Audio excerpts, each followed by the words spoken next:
Hi students, आज start करते हैं त्रिकोणमिति ट्रिग्नोमेट्री क्लास 10th चैप्टर 8।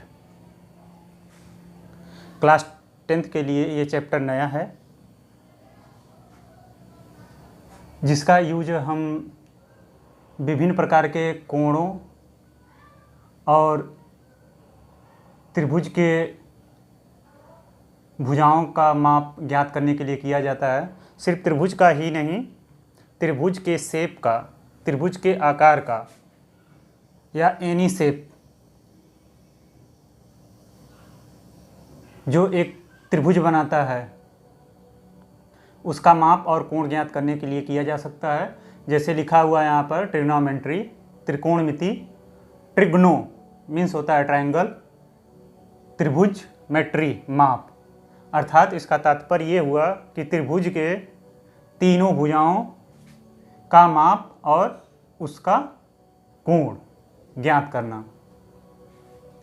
त्रिकोणमिति में आगे बढ़ने से पहले इसमें यूज होने वाले कुछ वर्ड्स के बारे में हम जान लेते हैं, जो हमारे मन में हमेशा बार बार ये आता रहेगा कि ये वर्ड सब आया कहाँ से।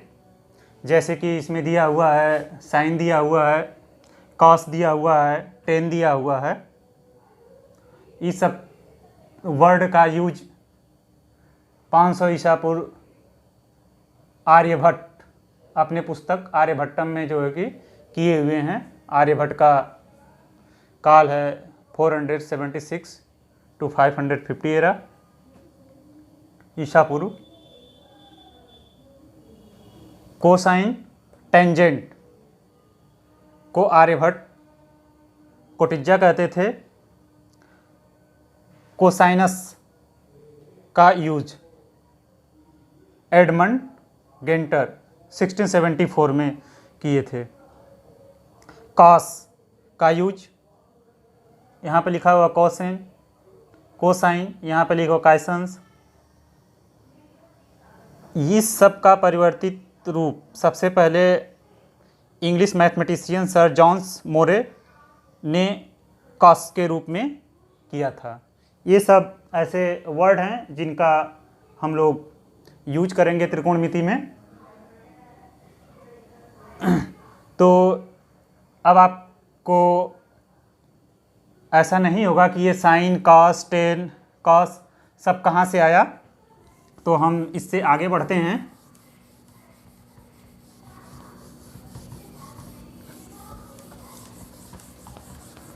आज आप लोगों का YouTube पे पहला क्लास है जो क्लास 10th के लिए त्रिकोणमिति से स्टार्ट हो रहा है।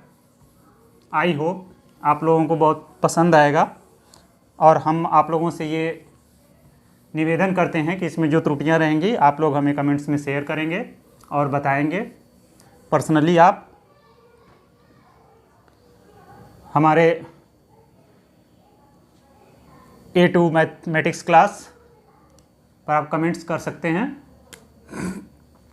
तो त्रिकोणमिति को स्टार्ट करने से पहले हमें एक त्रिभुज बनाना पड़ेगा। तो हम त्रिभुज बनाते हैं। ये त्रिभुज राइट ट्रायंगल है। कौन सा त्रिभुज है? Right triangle. राइट ट्रायंगल में एक कोण 90 डिग्री का होता है और इसके सामने का भुजा होता है हाइपोटेन्यूस, हाइपोटेन्यूस जिसे हिंदी में कर्ण कहते हैं। इसका नाम हम रख देते हैं ABC। ये 90 डिग्री का एंगल है, इसके सामने की साइड हाइपोटेन्यूस कर्ण। एक एंगल ये और एक एंगल ये θ1, इसको θ2 रख लेते हैं। बड़े कोण के सामने की भुजा बड़ी होती है, छोटे एंगल की साइड छोटी। इसी तरह से इसको परपेंडिकुलर बोलते हैं, मतलब लंब, और नीचे आधार, जिसको इंग्लिश में बेस बोलते हैं। अगर इस एंगल को हम लेते हैं तो इसके सामने का साइड, इसके सामने की भुजा लंब होगी और नीचे का आधार। अगर ये एंगल हम लेते हैं तो इसके सामने की भुजा लंब और नीचे की आधार। हम लोग पाइथागोरस का थ्योरम भी पढ़ चुके हैं,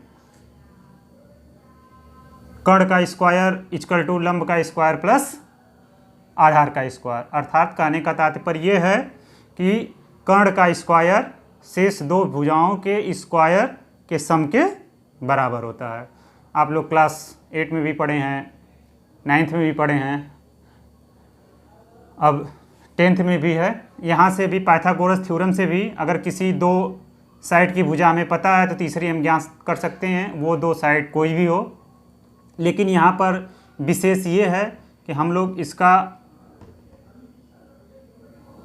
एंगल और साइड साइन कॉस 10 से ज्ञात करेंगे। तो हम लोग इसको इरेज कर दिए, ये एंगल लेते हैं। ये एंगल लेकर अब यहाँ से हम लोग लगाते हैं साइन थीटा। ये हो गया ट्रायगोनोमेट्री रेशियो। ट्रायगोनोमेट्री रेशियो ज्ञात कर रहे हैं। साइन थीटा होता है परपेंडिकुलर अपॉन हाइपोटेनियस। परपेंडिकुलर को P से दिखा रहे हैं, हाइपोटेनियस को H से। फिर इसके बाद साइन के बाद कॉस थीटा। कॉस थीटा होता है बेस अपॉन हाइपोटेनियस।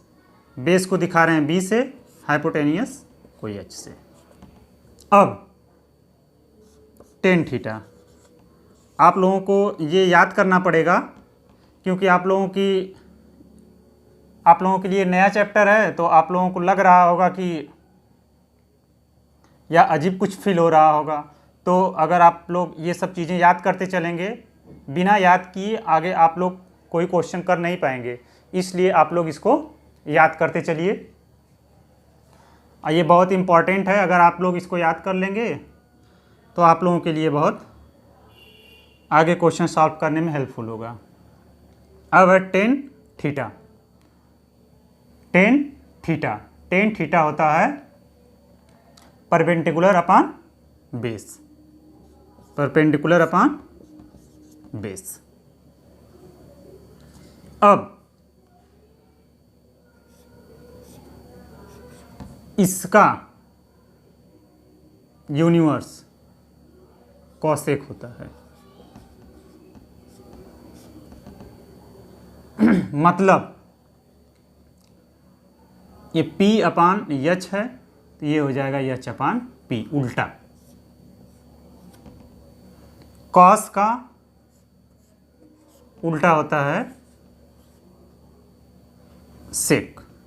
यहाँ पर थीटा रहेगा, यहाँ पर भी थीटा रहेगा। ये हो गया H अपान B। अब यहाँ पर है टेन, तो टेन का होता है cot theta equal to B upon P। इसको हम लोग नंबरिंग करते जाते हैं। ये फर्स्ट टाइप का जो है कि फार्मूला हो गया। अब इसी में सेकेंड टाइप में आप लोग देख लीजिए। सेकेंड टाइप में टेन थीटा होता है आप लोगों का sine theta upon cos theta. Sine theta ये वैल्यू आया कहाँ से, इससे ही आया है। Sine theta equal to P upon H, cos theta equal to B upon H। इसको हम लोग ऐसे लिख सकते हैं मल्टीप्लाई H अपान B। ये हो गया P अपान B। ये 10 P अपान B ऐसे भी ज्ञात किया जा सकता है। कहीं कहीं पर ये वैल्यू दिया रहेगा साइन का कॉस का, तो जैसे हमारे आगे क्वेश्चन में रहेगा उसके हिसाब से हम लोग ज्ञात कर सकते हैं। तो ये आप लोगों का हो गया फर्स्ट सेकेंड फार्मूला। अब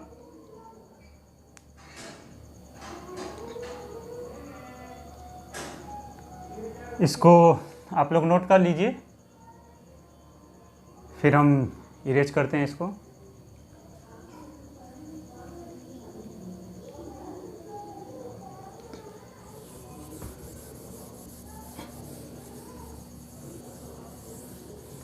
अब इस फार्मूले पर हम लोग कुछ एग्जाम्पल सॉल्व कर लें।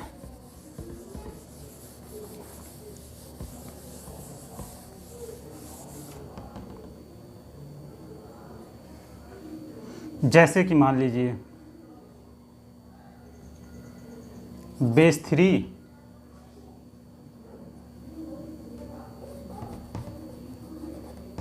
3 दिया हो और परपेंडिकुलर आपका 4, हाइपोटेनियस आपका ज्ञात करना है।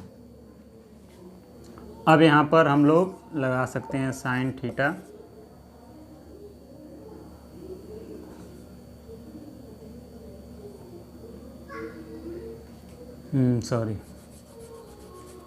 यहाँ पर हम लोग पाइथागोरस प्रमेय से इसका जो है कि तो ये ए बी का होल स्क्वायर इक्वल टू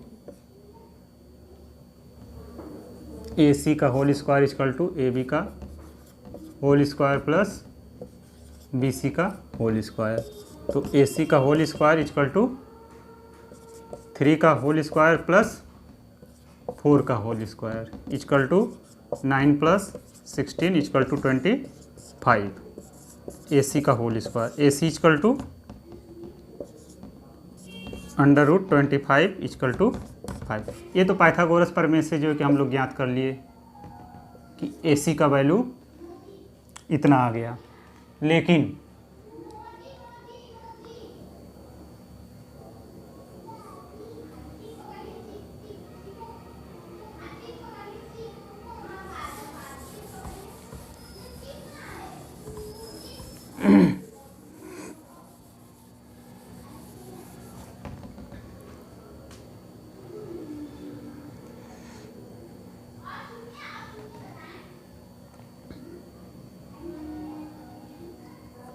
अब इस क्वेश्चन में आप लोगों को क्वेश्चन पूछ सकता है, क्वेश्चन आप लोगों का पूछ सकता है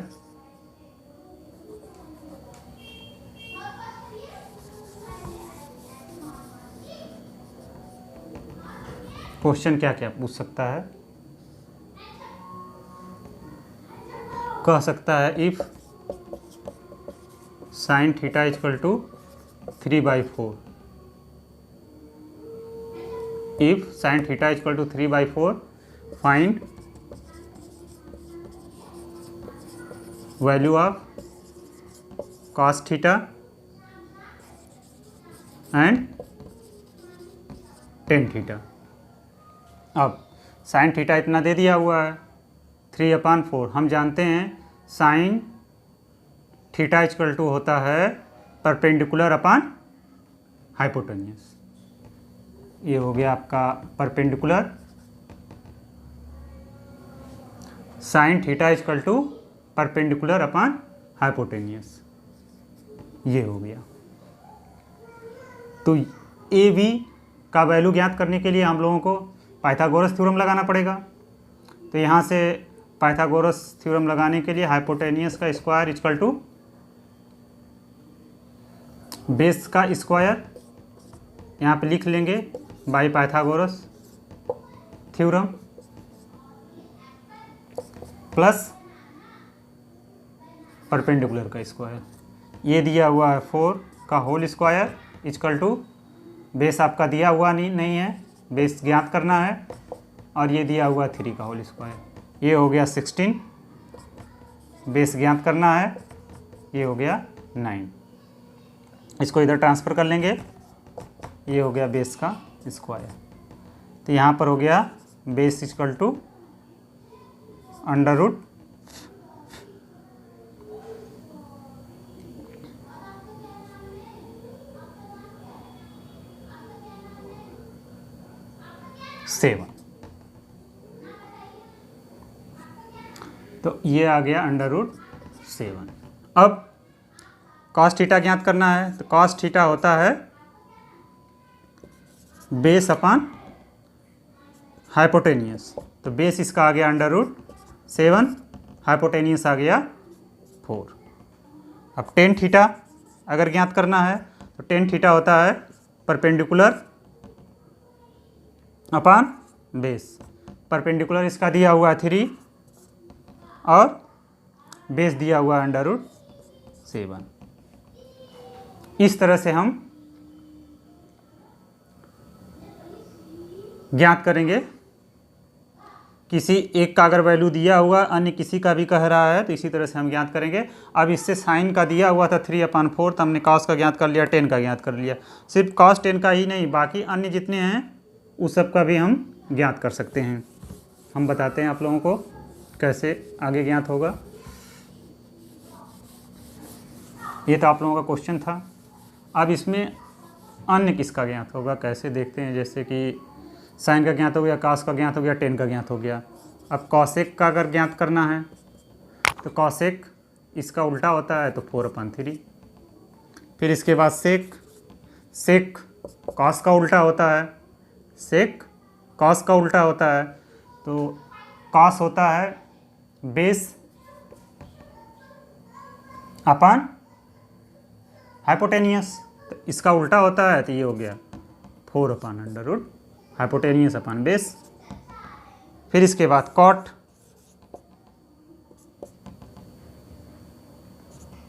कॉट 10 का उल्टा होता है, 10 होता है परपेंडिकुलर अपन बेस, तो ये हो जाएगा बेस अपन।